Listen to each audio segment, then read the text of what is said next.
committee hearing for this topic, no, yung tungkol sa confidential funds. So, ang ibig ba sabihin, Mr. Chair, we are going to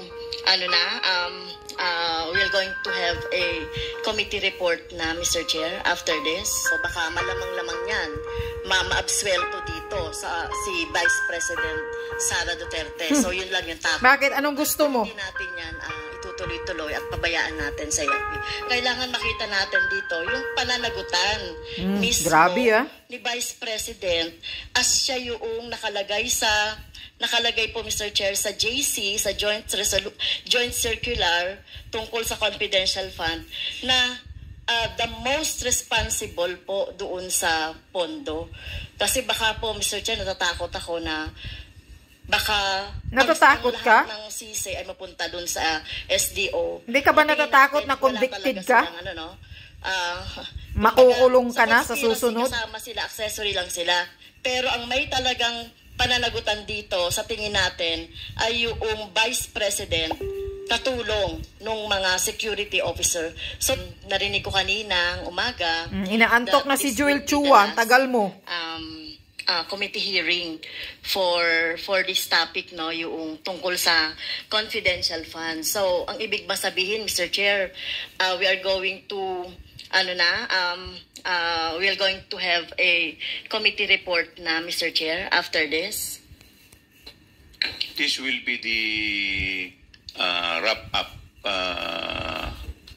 committee hearing insofar as confidential fund, pero hindi pa po tayo magtatapos sa ating committee hearing. Kumbaga, year-ender lang. Sinasummarize lang po natin kung ano po mga nangyari nitong pong nakaraang 7 hearing. Yeah.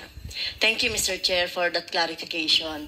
Narinig ko rin po yung mga manifestation, questions, mga intelligent manifestations ng ating mga colleagues.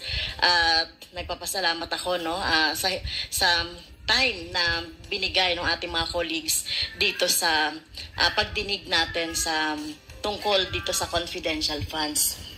Siguro ang tanong ko lang, Mr. Chair, kasi dahil kumbaga nandoon na tayo sa pinakadulo at lumalabas dito na parang natapos kay Fajarda at kay Acosta, Mr. Fajarda Mr. Fajarda as SDO ng DepEd, tsaka Acosta naman yung SDO ng VP.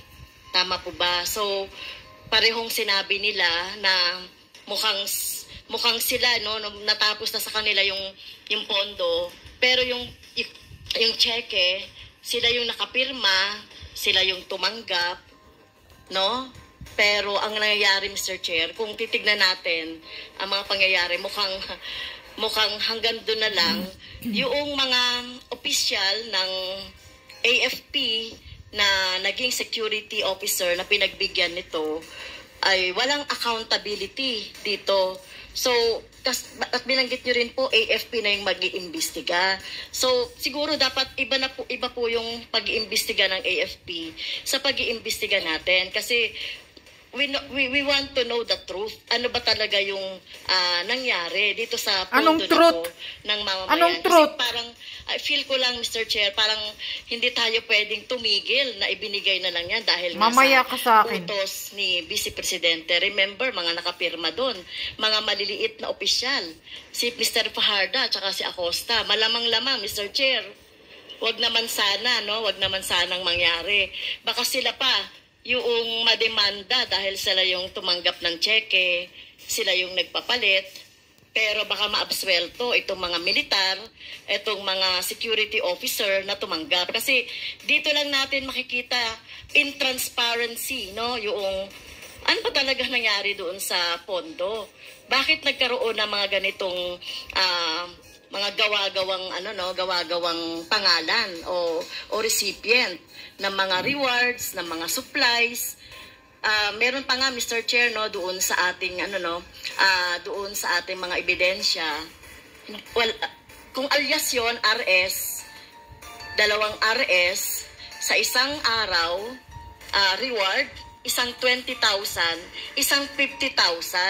So, paano nangyayari yon? Ano bang impormasyon na ibinigay nung isang, the same RS siya na parehas lang siya ng pangalan, na magkaiba ng amount, no? At the same time. Kaya ito yung dapat na ipaliwanag noong mga militar na tumanggap or pinagbigyan ni Paharda, Mr. Paharda, at saka ni Mr. Acosta. Ako lang, Mr. Chair, hindi lang po kasi ako na nasasapatan na ititigil na natin yung investigasyon doon kaugnay nung confidential fund. So, ano po ba ang dito arrangement? Sila na ba ang Sila na ba ang mag-iimbestiga, yung mga AFP? May time frame ba? At paano tayo makakasiguro, Mr. Chair, na magiging fair and with justice yung Remember, Mr. Chair, 612.5 million ang involved na pera dito. Bubo mo talaga, no? Sobra ka talagang insecure at bubo kang convicted kang Castro ka, ha? Sobra ka talaga kabubo. Kasi, utos ni Vice President Sara Duterte na ibigay doon sa mga security officer, ginawa naman ng ating mga SDO, ng DepEd at saka ng OVP. Pero kailangan makita natin dito yung pananagutan mismo ni Vice President as siya yung nakalagay po, Mr. Chair, sa JC, sa Joint Circular tungkol sa confidential fund na the most responsible po doon sa pondo. Kasi baka po, Mr. Chair, natatakot ako na baka ang lahat ng sisi ay mapunta doon sa SDO. Natingin natin, wala talaga silang kumbaga, sa conspiracy kasama sila, accessory lang sila. Pero ang may talagang pananagutan dito sa tingin natin ay yung Vice President katulong nung mga security. Okay. Tama na. Paulit-ulit ka. Ha? Franz Castro. Unang-una, ikaw, galit ka lang kay Vice President dahil yung confidential funds niya ay napupunta sa mga private individuals, at sa mga militar para pagsugpo sa mga kaalyado ninyo, nakakoneksyon ninyo, ng pinapanigan ninyong mga NPA. Kaya gigil na gigil ka talaga kay Vice President Sara Duterte. Pangalawa, dikdikin mo yung utak mong kabubuhan mo, convicted ka, Franz Castro. Ano ba ang ibig sabihin ng confidential? Pag confidential means is confidential. Hindi pwedeng ibubulgar ni Vice President or ibibigay ang lahat ng mga information kung saan napupunta ang putang ina na budget na yan, nakatirbang lang, katiting lang, dahil mapapahamak ang mga gumagawa dyan na mga sibilyan. Kaya hindi pwedeng isasabi yan. Kaya nga tinatawag na confidential, means it's confidential. Cannot tell to anyone. Dahil sikrito yang binibigay, tinutulong para sa pagsugpo sa mga sindikato or pagsugpo sa mga demonyo na katulad ninyo doon sa nalumalaban sa gobyerno. Yan yon. Tinutulong yon sa mga programa ni Vice President na siya lang ang nakaalam. Ang importante, ipasok mo yan sa buto mo, Franz Castro. Ang importante, yung confidential funds ni Sara Duterte ay hindi niya binulsa, putang ina ka. Hindi niya ninakaw, hindi niya pinasok sa sarili niyang bulsa, kundi binibigay yan, tinutulong yan doon sa programang ginagawa niya. Yan ang importante na naitulong sa mga mahihirap na nangangailangan ng tulong. Lalo na doon sa mga liblib na lugar at sa mga military. Kaya may mga alias-alias na pangalan doon dahil hindi kailangang ibulgar ang totoong pangalan. Kaya nga confidential funds. At pangatlo, huwag kang umaasta na ikaw ang kuwa. Ikaw ang korte, putang ina mo. Ha? Ang kuwa, nag-declared na.